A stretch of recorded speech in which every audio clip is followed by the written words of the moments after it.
Good morning, everyone, and welcome to our morning webinar series. Very happy to see you all here bright and early. My name is Nick Hughes, and I'm here with my partner, Judy. Good morning. Good morning, Judy. We are the founders and partners of Your Planning Partners, and we work with small business owners every single day. And today, we're going to discuss how to manage change in our businesses.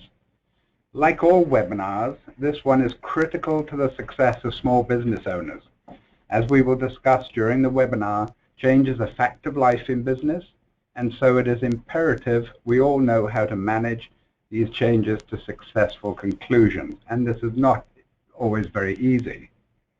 We will be sharing tools and techniques that we found to work really well in helping us to manage change and to help others to manage change. And let me say right up front, don't hesitate to ask questions throughout the webinar. Questions so often enhance the information being presented, and we can get into a discussion about it and explore the topic even further.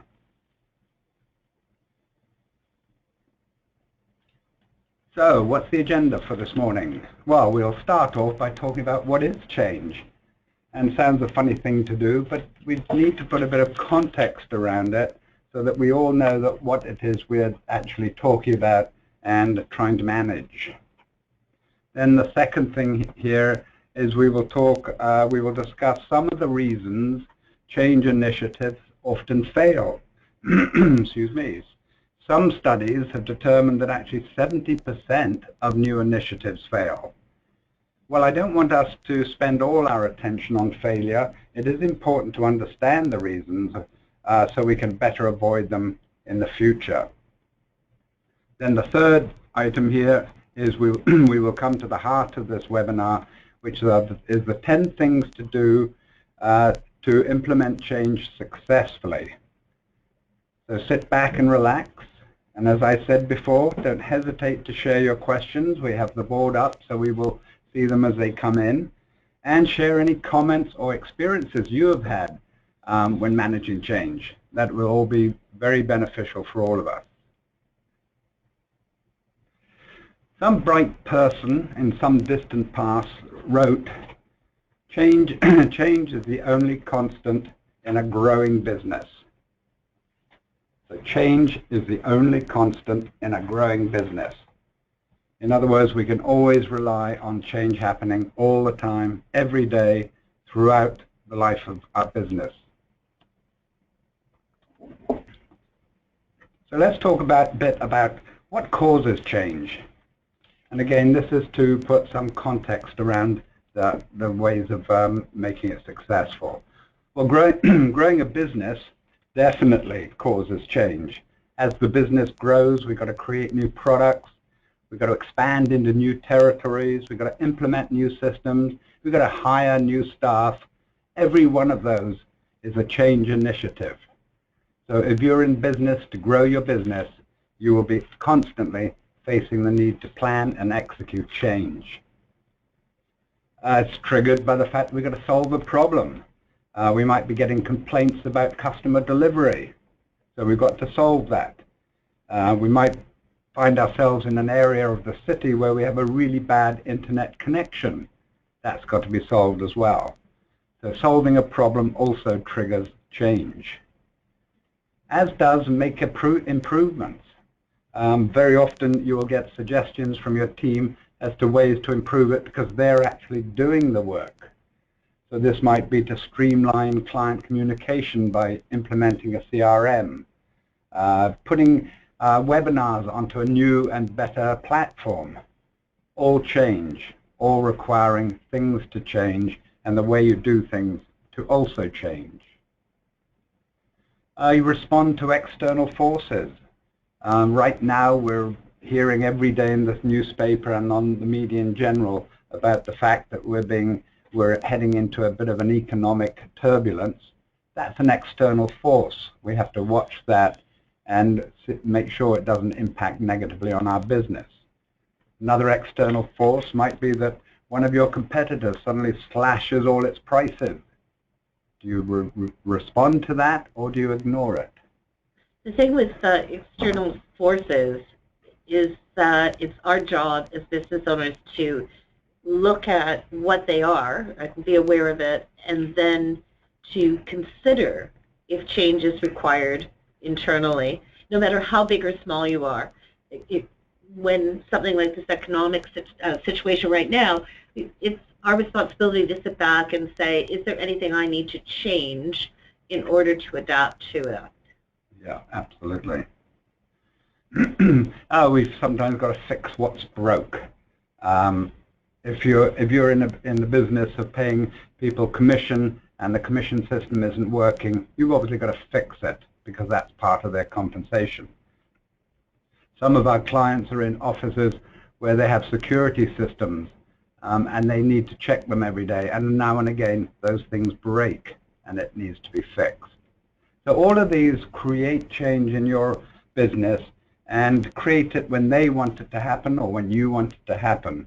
But keep in mind, growing a business is the part that creates most of the change for you. Actually, I just remembered something. There's that expression that goes something to the effect, if you keep doing the same thing over and over and expect a different result, it's the definition of insanity. If you're not getting the results you want or need, you really do need to sit down as a business owner and assess what is it that I need to change in order to get a different result. Any questions on that? So change comes in various shapes, sizes, and complexities. And what we have found useful in dealing with change is to break it into sizes. For example, a small change is one that we can think will take less than a week to implement. For example, you might want to implement new email signatures, or someone needs a new printer, so they need to have their printer changed. So anything that's going to take less than a week, we consider a small change. A medium change, on the other hand, is anything that takes up to a month to execute. And the sort of thing that might happen here, a new webinar platform, which I mentioned earlier, will probably take 2, 3, maybe 4 weeks to actually implement and get running. Or if you're active in social media and someone has told you about the magic of Hootsuite, you realize you need that as your platform to execute on the social media. Again, that would take less than a month to implement. So that would be a medium change. Large changes will take anywhere from 2 to 6 months. And these could be develop and launch a new website. As the business is growing, you want to create and launch a new product. These will all take around the sort of 6-month mark. We're now getting into large change, and we will talk about those a bit later. And then there's huge changes, and these take longer than 6 months to implement. An example could be, we had recently, is converting your company from a PC technology to a Mac technology. This is a huge change, not just because of the physical computers, but you've got to suddenly start training people on a whole new method of using technology. We find that particular change usually takes a little over 6 months. And if you're expanding territorially, maybe you want to open a Vancouver office. So you've got to find the office, you've got to hire the Vancouver team, you've got to train the Vancouver team. Again, these would be considered huge changes.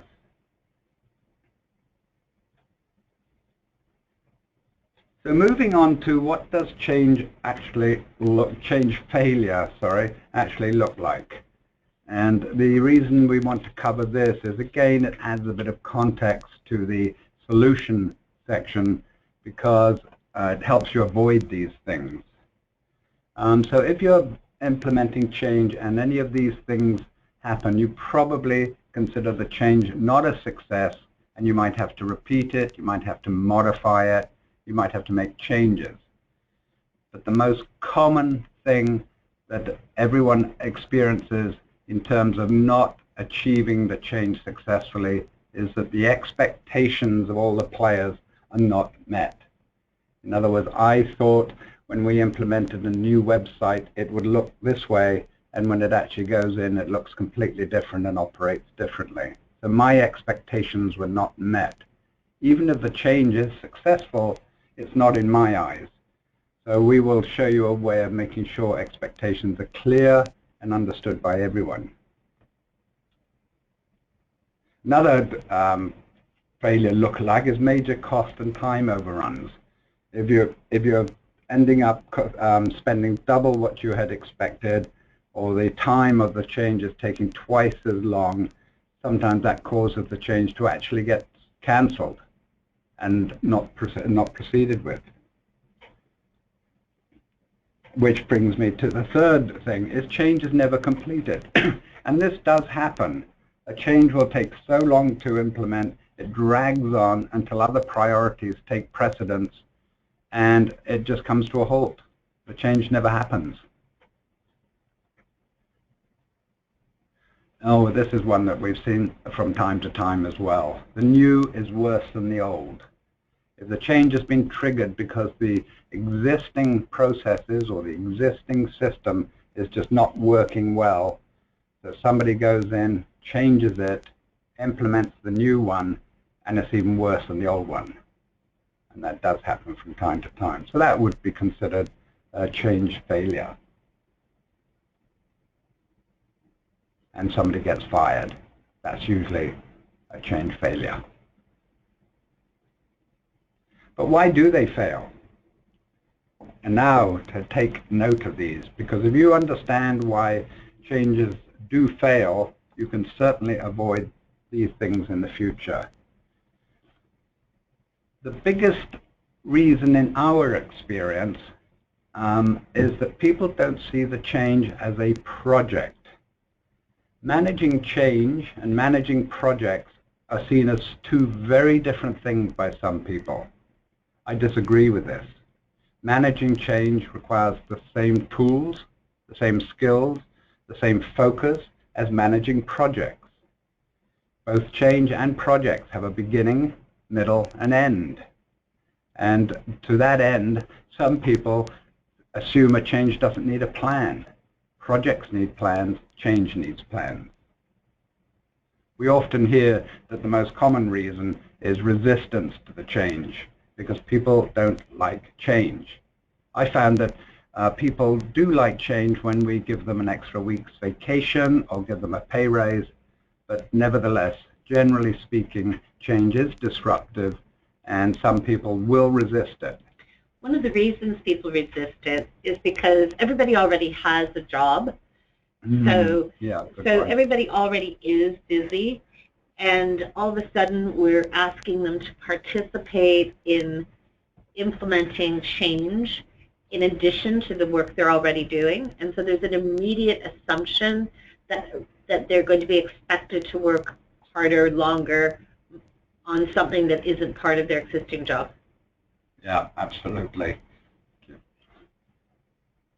The sugar high.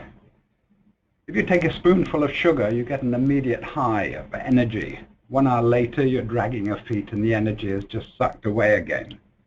Implementing change, particularly when you get into the large types of changes that we talked about earlier, is very much like that. At the beginning, everyone's enthusiastic, they're energized, they're excited about the change. But as the change drags on, the energy and momentum is lost and everything slows down. Time passes. Sometimes the project stops. So we will talk about techniques to keep that sugar high in place all the way through the change. You can't draw blood from a stone. I think that's the right expression, isn't it? Can't draw? Yeah, okay, thank you. What this means is, very often, again, when the change is a big change and it's a complex change, you need the very best people you can find to work on that change. Very often it is given to someone as a responsibility in addition to their full-time job, and so it's difficult for them to find the time to actually initiate the change. So remember, you can't draw blood from a stone. You've got to put the right resources to work on that change. And it loses its priority. Life happens. Things change. You know what it's like running your business. When you go in the morning, you have everything planned out on exactly what you're going to do that day, and then the phone rings and that's the end of your plan. things do come along to take priority. They do take priority over the changes that are happening, and again, it just affects the timing and the finish of that change. Sometimes we take on change that's just too big for us to handle. In other words, too big for our business to handle, and there is a way of getting around that where we break them into smaller chunks, and we'll talk about that in terms of the 10 ways. Oh, I'm sorry. So there are two other things that I'm going to add to as well. One is that very often people haven't defined what the change is, so they haven't acknowledged that there even is a change to be had. And the second one is that we underestimate the impact of that change. And when I say those things, that applies no matter how large or small your business is. We underestimate the impact that the change is going to have, and therefore we just become overwhelmed by it, and we're not prepared. Absolutely. But enough of failures. Let's talk about successful change. So now pay attention. Hear all about this. We're going to cover 10 ways that we believe will help you implement change successfully. The first one, which I just mentioned, when a change is too big to handle, is break it into chunks. If the change is really big, like if it's over 6 months, definitely we'd break it into chunks. We've had examples where clients have decided to implement the main computer system that's running their business, and at the same time, because technology has changed, build great enhancements into that system so that it's bigger, better, and more effective than the existing one. That's a very huge undertaking, and so what we do is go through a process of breaking it into smaller chunks. For example, we might implement first just that piece of the new system that replaces the old system. Or another big one is moving your office.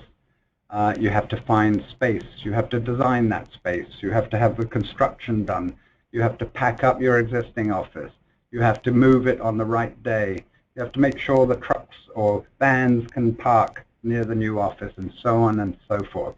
Again, we help clients break those into smaller chunks. For example, chunk number 1 would be, let's find an office. Then chunk number 2 will be, now we found the office, let's design the layout that we want, and so on and so forth.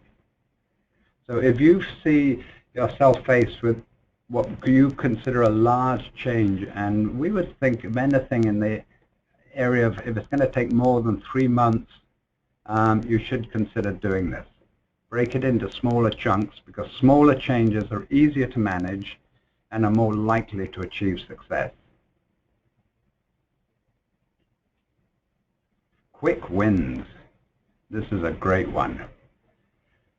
What we do when we're helping clients plan for their change, whatever it might be, again, if it's more than a month, more than 6 months, what we do is make sure that we have quick wins built in to the first month, so that the people working on it, the people being impacted by it, can start to see wins, can start to see success happening, and that gives everyone more momentum to keep focused, to keep driving towards it, and so make sure you have quick wins periodically all the way through the project. So remember this one, as you're planning that first project or the first chunk of a project, look for a quick win within the first 2 or 3 weeks. And a quick win will be anything that will positively impact the people who are impacted by the change, or seen by everyone as a success and a stepping stone towards the next quick win. Make sure you have quick wins built in right at the beginning of the project.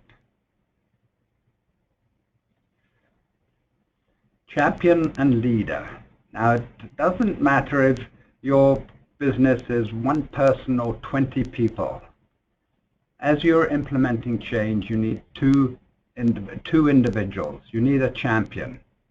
the person that wants to make sure this change is a complete success. This may be you as the business owner, but it must have a champion so that this person keeps pushing it forward, getting rid of hurdles for people, making sure everyone is focused on the end result and is absolutely bought into the fact that this change must be completed successfully. So the champion is the most important person that you can have on a change team. And the leader is the person that actually leads the change. And if the change is being done by one person, that one person is the leader. If you've got 2 or 3, or you outsource work like you would in probably for a new website, and a web company will have a team, this is the leader of that team and your team. This is the person that makes sure everyone is on track and everyone is keeping up with the plan. So champion and leader. Make sure you have a champion and leader. And the team itself, as I said, the team could be a team of 1, it could be a team of 5, it could be a team of 20. It really depends on the size of the change and the context of the change. Yeah. Oh, as I said, in terms of a new webinar, you've probably got a web team coming from the client, from the vendor that you've selected. If it's implementing a new system like a CRM, you might have the vendor of that CRM helping and part of the team. Nick has been talking about, excuse me, Nick's been talking about internal change. It has just occurred to me that most often the change that we would be managing, or very often the change that we're managing, is actually the change within a client situation where we're going in to work with them. So, for instance, if you're an IT company, a new IT company, don't underestimate the change that the client has to adapt to, bringing your company in. If you're a social media company, don't underestimate the change that's going to be happening to your client, and therefore you have to manage that change. And part of managing that change is to actually get a champion within the client situation to identify who the team is within the client site who's going to be managing the change. So don't only consider change internal, look at the impact of external change by you arriving on the scene. Actually, another part of external change, of course, is if any change you're doing is impacting your clients. You there should be looking at and helping your clients get through that change. Engage the players, and we just talked about some players. The players might be your clients, it might be an external vendor, it might be your internal people, it might be a whole bunch of people. But engage them, because remember we talked about resistance to change. Yes, there is some, and change can be disruptive for people and can be upsetting. And there's nothing worse than putting in, for example, if you decide your new system, you want to put in a client portal where they can go in to pay their bills, get information from you, and things like that. You have to train your clients. So you have to constantly keep them engaged throughout the project so that they're aware of what's going to be happening, when it's coming, what it's going to do for them, and help them adopt it when it's available. So that's all about communication. That's all about sending communication out to the people who are going to be most impacted, or impacted, I shouldn't say most, impacted by the change. Because lack of information creates a void, and into the void comes rumors and bad information and so on and so forth. So constantly be out there telling everyone about the change, the benefits of the change, when it's going to happen, as I said, how it's going to happen. Don't worry, everyone, we're going to train you on this new process or this new system or this new product. Be constantly sending information out, and make sure they're actually getting that information and understanding it. And then when you get communication back, listen. Listen really carefully, because sometimes as soon as someone sort of feeds back a negative thought about the change, we immediately go into defense mode.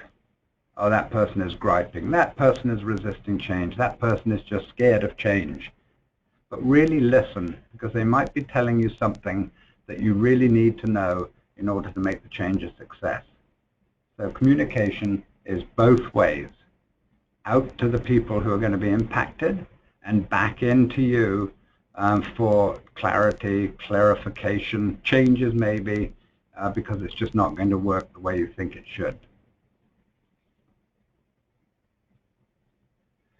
Sense of urgency.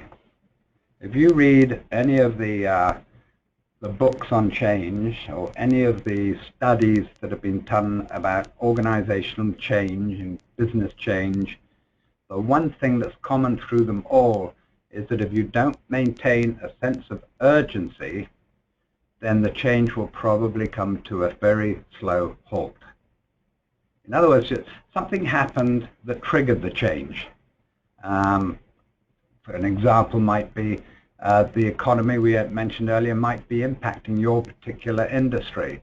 So it's important you triggered a change to defend yourself against that impact, to get through that bit of a bad economic spell. So keep the sense of urgency, because the reason you triggered it was because there was an urgency. So as the sort of the leader, the champion, the business owner, whatever your role is in this change, make sure that everyone is keeping a sense of urgency. It's really important to get this done. It's really important to make this change. It's really important for all of us that this be successful. So the lack of when the sense of urgency starts to drop off, you always find that the project making the change starts to drop off as well. So keep this in mind, sense of urgency, and tie that in with a previous one, which is quick wins. Make sure you're getting quick wins. And manage the risk. Yeah, you've got to manage it. You've got to make sure that it's all the risks of the change are being dealt with. And let me show you an example here of the tool that we use here, which is called a risk assessment. This is the way that we help everyone focus in on risk. I've just got a question here. No, okay, no, just a comment. Well, it's called a risk assessment, and this is exactly what it is, a template with 3 columns. In the first column, we brainstorm with our team all the things that could possibly go wrong or cause this project to be at risk. So when we developed our new website last year, this was one of the first steps we did. We went through and identified everything that could cause this project to fail or to cause risk to this project. So in this example, the change doesn't solve the problem. So if the change is triggered by a problem, you want to make sure it does solve that problem. And in our example here, the team decided the probability was low in the criteria of high, medium, and low, but the impact would be high, because if we didn't solve the problem, we're back where we were in the first place. And the second one here is costs go over the budget. In this example, the probability was considered high because we set the budget maybe very early on in the change, and who knows what will come along to change the budget. But in this case, the company involved said, okay, we do go over budget. The impact is going to be medium because we will find the funds to keep moving on with this change. Some companies would say, no, the impact of this would be high. So like in the third example, the users of the new system can't use it. We might say the probability is high because it's a complex new system, and the impact would be high. So that is the one we focus on, the high highs. So in this example of a high, it might mean that we put extra effort into training the users of the new system to bring that probability down to medium or low. So use this whenever you've got a change, again, of more than a month, because it helps you identify what are the high risks, and therefore what are the risks that you should focus on in bringing down in terms of probability or impact. Excellent tool. We use it over and over again, and we've helped our clients use it, and it's really helped them focus on what we call the highs. So that's the risk assessment. This is a really good tool, actually, to engage your team in. Kim had commented that she's fallen down on occasion on communicating the sense of urgency to staff, and it's easy to do that. Whereas if you're using the risk assessment tool with your team or with your client team and identifying the probability and impact of risks together, then there's a common sense of urgency or focus of urgency, and the communication is very different when everybody's participated in identifying the areas of risk. Thank you, Kim. Good point. Yeah, very good. Okay, so I just want to, before we go on to the next we'll go on to planning the project. Again, if this is if this is a change that's going to take you more than a month, like 4 or 5 months, then for goodness sake, plan it as you would in a project. A plan will help you stay on track. It will let you know when things are not on track and when corrective action is required. And if the team working on the change consists of more than one person, a plan will help them work together towards a common goal. And we do come across it time and again, because it's not seen as a project, people don't make a plan for it. They just see it as a change. So a project plan, in this case, is done in 3 steps. First of all, completely understand the change. Step 2 is list all the tasks required to take you from here to the end of the change, and put those tasks on the timeline. Let's deal with each in turn. So understand the change. Get clarity and agreement on the change. This is make sure everybody understands what the change is, what the end result is going to be, and that's the next one. Get clarity and agreement on the deliverables, and make sure that everyone agrees on this, and identify who will be impacted by the change and how will they be impacted. This takes us back to that. Is it going to impact clients? Is it going to impact internal people? Is it going to impact your vendors? Might be a new purchasing system. But who will actually make the change? And then finally, very important, identify any constraints. This could be money, people to work on the project, because you need to know those constraints before you get into the actual plan itself. Step 2, list all those tasks. List them out, get into a room with other people and say, what are all the things we have to do to make this change happen, and to use the flip chart, use whatever tools you have, but make sure you give each task a name and number. This is used throughout the project. It's an easy reference. You can sort of say, oh, task number 23 is running late and things like that. Estimate the time to complete each task. This is the million-dollar question, of course. How do you do it? How do you know how long it's going to take? Well, you don't. You have to take your best guess based on experience, based on the number of activities within that task, and things like that. And then add contingency to it. How much do you add? 10 to 25% time. If you know the task really well, it's something you've done before, you're really clear about what it's all about, doesn't take very long, you add 10%. If the task is a fuzzy task, you really don't know how it's going to unfold, then add 25% to the time. important. Do add contingency. Then identify who might be able to do the task. Here we come into the issue of those resources. Blood from a stone. The chances are pretty good that some people within your business are going to be assigned some of these tasks.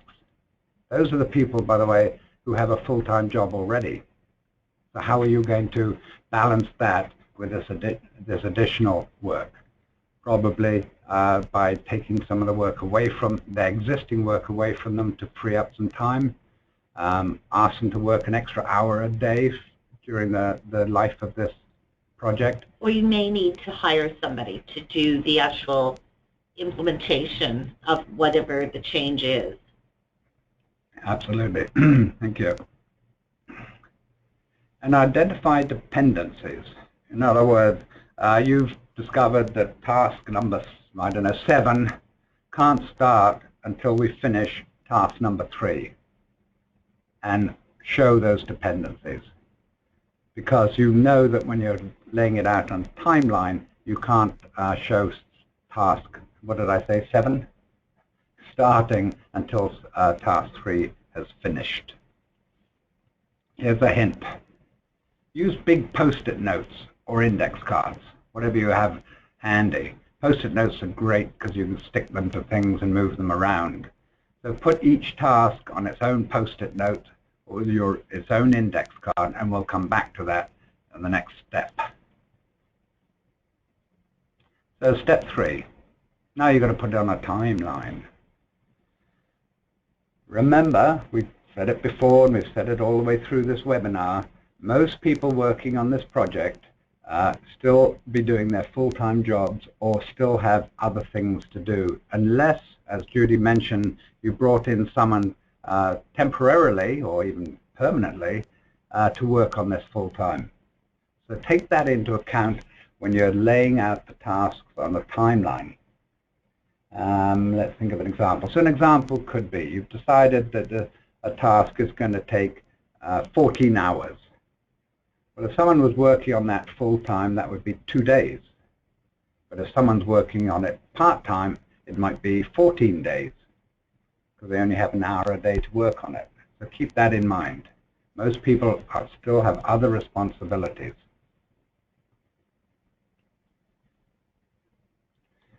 Okay, you're the boss, you're the business owner, you're the champion, you're the leader, whatever. When this has been put on the timeline, if the end date is unacceptable, don't just tell everyone to shrink the time estimates, because that won't work.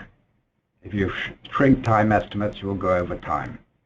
So go back into the plan and remove some of the tasks, change their deliverables, so make changes to the plan to make the end date acceptable.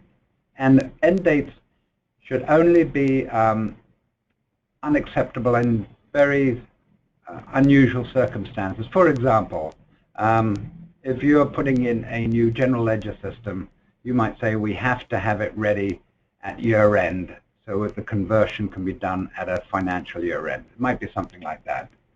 But if the end date is unacceptable, don't arbitrarily go through and just shrink time estimates. Change the plan. And here's another hint. If you've used the big post-it notes or index cards, go around and find a big blank wall somewhere and start setting out the timeline on that wall. If it's a rented office, you probably don't want to paint a calendar on that wall, but you can certainly put flip chart paper up there. But use it, because that way you can move it around until you get it right.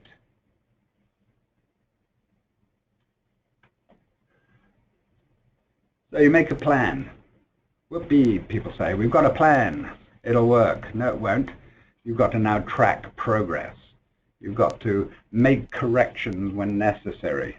One of the hardest jobs of all of us is to say, we're running behind, but we'll catch up, because you won't. We've got to make corrections as you go along.